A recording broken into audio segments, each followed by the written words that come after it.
때 꿈이 맴돌아 날 꿈인 줄 모르고 살 애매히고 있어 참을 수 없어 Have a feel so sweet. Assalamualaikum warahmatullahi wabarakatuh. Halo teman-teman semua. Pada kali ini kita akan membahas materi tentang Incoterms 2010. Yuk sama-sama disimak. Halo importer, kembali lagi dengan kami yang akan membahas seputar perdagangan internasional. Untuk itu, jangan lupa subscribe, like, komen, dan aktifkan tombol lonceng untuk mendapatkan informasi terlengkap dari kami. Istilah Incoterms tentu sudah tidak asing lagi bagi Anda yang sering berurusan dengan aktivitas ekspor maupun impor. Namun, bagi Anda yang baru pertama kali mendengar istilah ini, mungkin bertanya-tanya, apa sih sebenarnya definisi dari Incoterms tersebut? Incoterms merupakan singkatan dari International Commercial Terms atau Ketentuan Komersial Internasional. Istilah komersial internasional juga berisi tugas, resiko, dan biaya bersangkutan selama transaksi penjualan dan pembelian barang berskala internasional.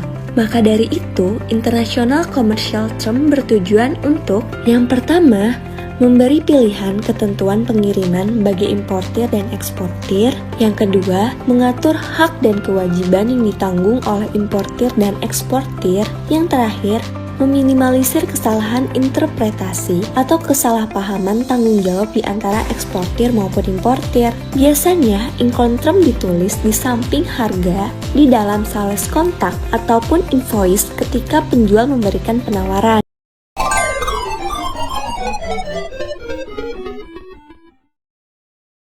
Di dalam Incoterms 2010 ada macam-macam terms, antara lain yang pertama EXW atau Ex-Works.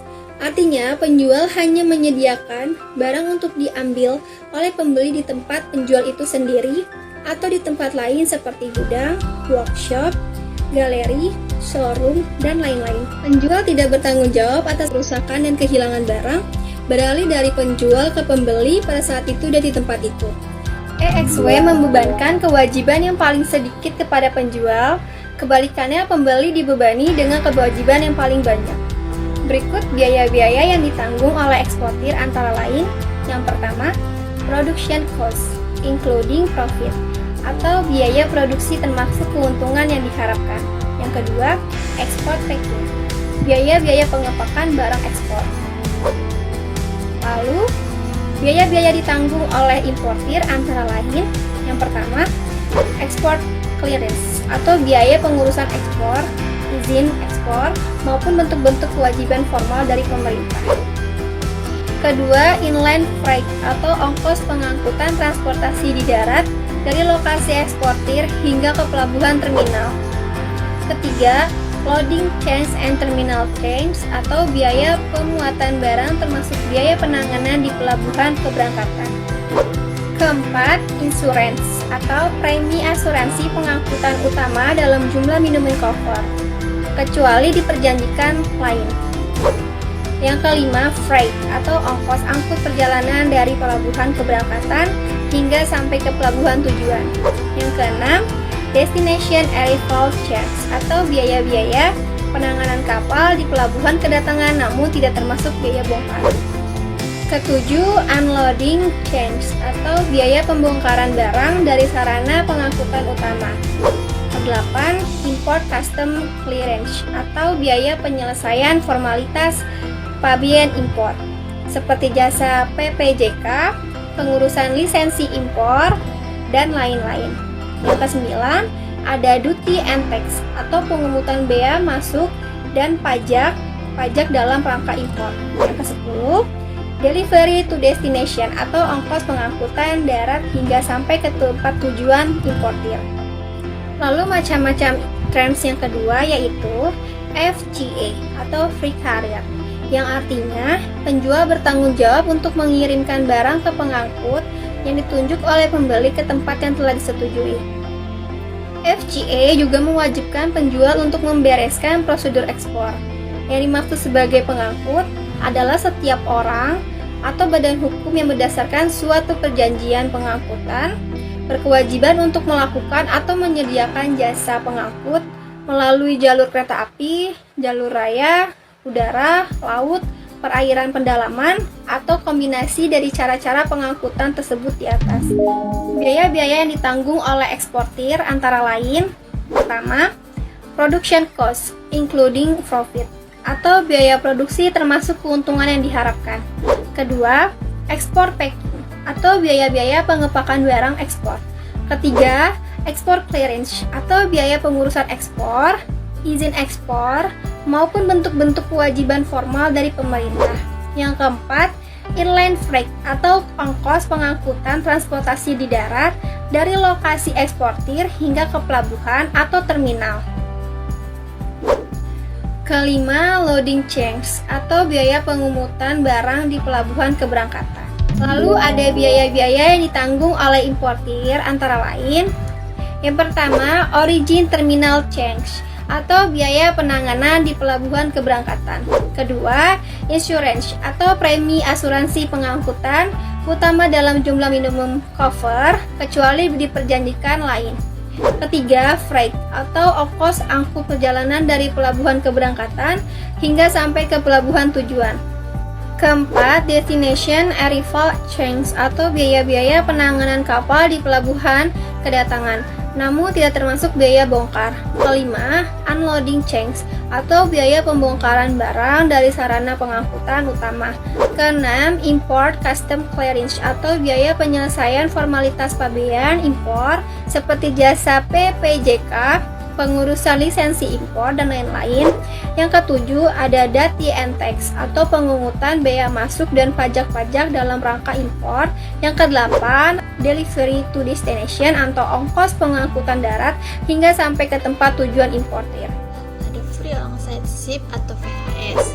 Free alongside ship ini artinya barang diserahkan penjual di samping kapal di pelabuhan muat yang disebut, sehingga tanggung jawab atas barang beralih dari penjual kepada pembeli sejak saat itu.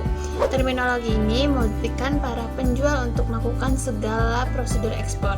Serah terima barang antara eksportir dan importir terjadi di sisi kapal pelabuhan eksportir, dan serah terima ini barang telah menjadi milik importir di sisi kapal tersebut. Adapun biaya-biaya yang ditanggung oleh eksportir, yaitu yang A, production cost including import profit, biaya produksi termasuk keuntungan yang diharapkan. Yang B, export packing, biaya-biaya pengepakan barang ekspor. Yang C, export clearance, biaya pengurusan ekspor, izin ekspor, bentuk kewajiban formal dari pemerintah. Dan yang D, inland freight, ongkos pengangkutan transportasi didapat dari lokasi tereksportir hingga pelabuhan. Dan juga ada biaya yang ditanggung oleh importir, yaitu yang A, loading charge, biaya pemuatan barang di pelabuhan keberangkatan. Yang B, origin terminal charge, biaya penanganan di pelabuhan keberangkatan. Yang C, insurance atau premi asuransi pengangkutan utama dalam jumlah minimum cover kecuali perjanjian lainnya. Yang D, ada freight, ongkos angkut perjalanan dari pelabuhan keberangkatan hingga sampai ke pelabuhan tujuan. Yang E, destination arrival charge, biaya-biaya penanganan kapal di pelabuhan kedatangan namun tidak termasuk biaya bongkar. Yang F, unloading charge, biaya pembongkaran barang dari sarana pengangkutan utama. Yang G, import custom clearance, biaya penyelesaian formalitas pabean import. Yang H, duty and taxes, penguatan bea masuk dan pajak-pajak dalam rangka impor. Dan yang I, delivery to destination, ongkos pengangkutan darat hingga sampai ke tempat tujuan importir.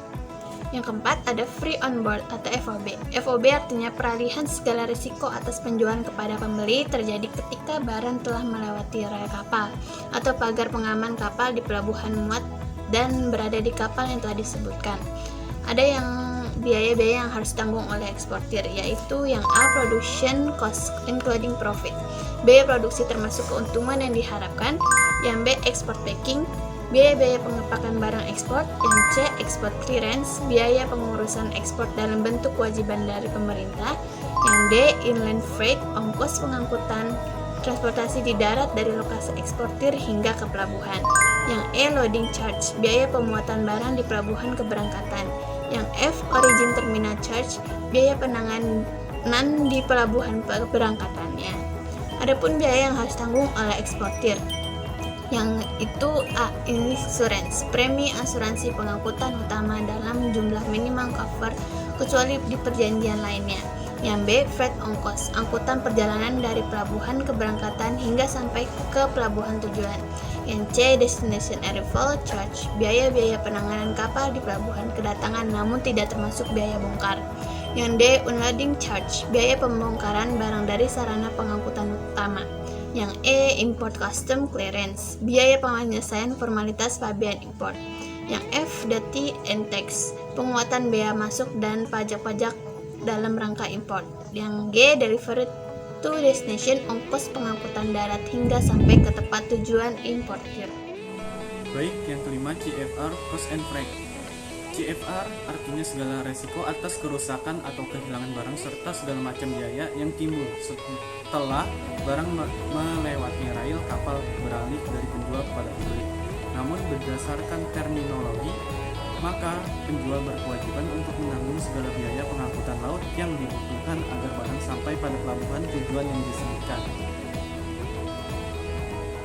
Antara lain biaya-biaya yang ditanggung oleh eksportir ada production cost, including profit, biaya produksi termaksud keuntungan yang diharapkan, ada export packing, biaya-biaya pengepakan barang ekspor, ada export clearance, biaya pengurusan ekspor izin, ekspor maupun bentuk-bentuk kewajiban formal dari pemerintah, ada inland freight, ongkos pengangkutan transportasi di darat dari lokasi eksportir hingga ke pelabuhan atau terminal, ada loading charges, biaya pengungutan barang di pelabuhan keberangkatan, ada origin terminal charge, biaya penanganan di pelabuhan keberangkatan.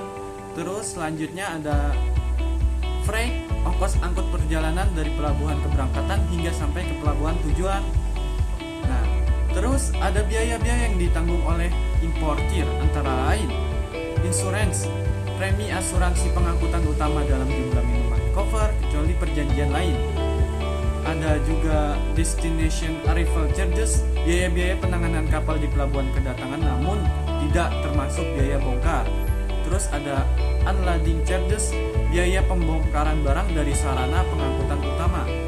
Terus ada import custom clearance, biaya penyelesaian formasi pabean import seperti jasa PPJK, pengurusan lisensi import dan lain-lain. Ada juga duty and tax, pengungutan biaya masuk dan pajak-pajak dalam rangka impor. Dan yang terakhir ada delivery to destination, ongkos pengangkutan darat hingga sampai ke tempat tujuan importir. Nah, teman-teman, bagaimana penjelasan yang sudah kami sampaikan? Apakah sudah dapat dimengerti materi tersebut? Pastinya sudah bisa dimengerti dan dipahami dong, karena materi Incoterms ini sangat mudah untuk dihafal. Tentunya teman-teman sekalian juga akan mudah memahami materinya. Baik teman-teman, dari penjelasan tadi bahwa dapat disimpulkan, Incoterms atau International Commercial Terms adalah kumpulan istilah yang dibuat untuk menyamakan pengertian antara penjual dan pembeli dalam perdagangan luar negeri. Di dalam Incoterms tersebut mempunyai tujuan, yaitu yang pertama, memberi pilihan ketentuan pengiriman bagi importir dan eksportir, mengatur hak dan kewajiban yang ditanggung oleh importir dan eksportir, dan yang terakhir, meminimalisir kesalahan interpretasi atau kesalahpahaman tanggung jawab di antara eksportir maupun importir. Lalu macam-macam Incoterms tersebut ada yang pertama IXW atau X-Work, yang kedua VSA atau Free Carrier, yang ketiga FSA atau Free Alongside Ship, yang keempat ada FOB atau Free On Board, dan yang terakhir yang kelima ada CFR atau Cost and Freight. Dan masih banyak lagi macam-macam dari Incoterms. Semoga penjelasan materi Incoterms yang sudah disampaikan dapat berguna dan bermanfaat untuk teman-teman semua.